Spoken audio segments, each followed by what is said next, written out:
જૂનાગઢથી મહાશિવરાત્રીના મેળાને લઈને આકાશી દ્રશ્યો સામે આવ્યા છે. તો જૂનાગઢમાં મહાશિવરાત્રીના મેળાને લઈને નેત્રમ શાખાના 321 કેમેરાનું મોનિટરિંગ ચાલી રહ્યું છે. તો અલગ અલગ વિસ્તારોમાં કેમેરા લગાવાયા છે. 24 કલાક પોલીસ દ્વારા નિરીક્ષણ કરાઈ રહ્યું છે. જૂનાગઢમાં મહાશિવરાત્રીના મેળાને લઈને અઘટિત ઘટના ન બને તે માટે પોલીસ એક્શનમાં છે.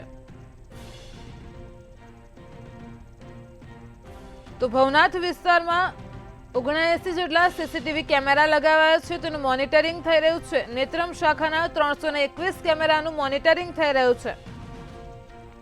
અલગ અલગ વિસ્તારોમાં અહીં કેમેરા લગાવવામાં આવ્યા છે. તો 24 કલાક પોલીસ દ્વારા નિરીક્ષણ કરાઈ રહ્યું છે. અહીં મેળા દરમિયાન અઘટિત ઘટના ન બને તે માટે પોલીસ પણ એક્શનમાં જોવા મળી રહી છે. તો જૂનાગઢમાં શિવરાત્રી મેળામાં એસપી હર્ષદ મહેતાનું ચેકિંગ સામે આવી રહ્યું છે. તે દરમિયાન અહીં કેમેરાઓનું મોનિટરિંગ થઈ રહ્યું છે. નેત્રમ શાખાથી 321 કેમેરાનું મોનિટરિંગ થઈ રહ્યું છે. અલગ અલગ વિસ્તારોમાં કેમેરા લગાવવામાં આવ્યા છે.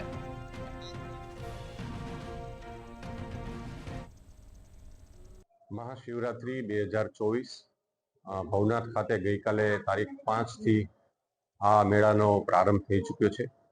આ મેળામાં સીસીટીવી કેમેરા નેટવર્ક મારફતે સર્વેલન્સ થઈ શકે, ટ્રાફિક મેનેજમેન્ટનું સર્વેલન્સ થઈ શકે એ હેતુથી જૂનાગઢના નેત્રમ જે છે કમાન્ડ એન્ડ કંટ્રોલ રૂમ, એમાં કુલ 285 જે કેમેરાઓ છે એની સાથે સાથે 36 જેટલા કેમેરાઓ છે એ વિશેષ આ ભવનાથ મેળાને ધ્યાનમાં રાખીને નાખવામાં આવ્યા છે.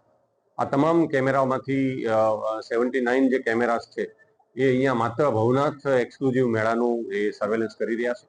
સાથે સાથે ભવનાથ અને અંદર પ્રવેશવા માટે સોનાપુરીથી શરૂ કરી દામોદર કુંડથી જિલ્લા પંચાયતના ગ્રાઉન્ડ સુધી જે સિંગલ રસ્તો છે એન્ટ્રીનો અને એક્ઝિટનો, એમાં ટ્રાફિક મેનેજમેન્ટ માટે પણ ડ્રોન દ્વારા સર્વેલન્સ થાય એના માટેની પણ વ્યવસ્થા કરી છે.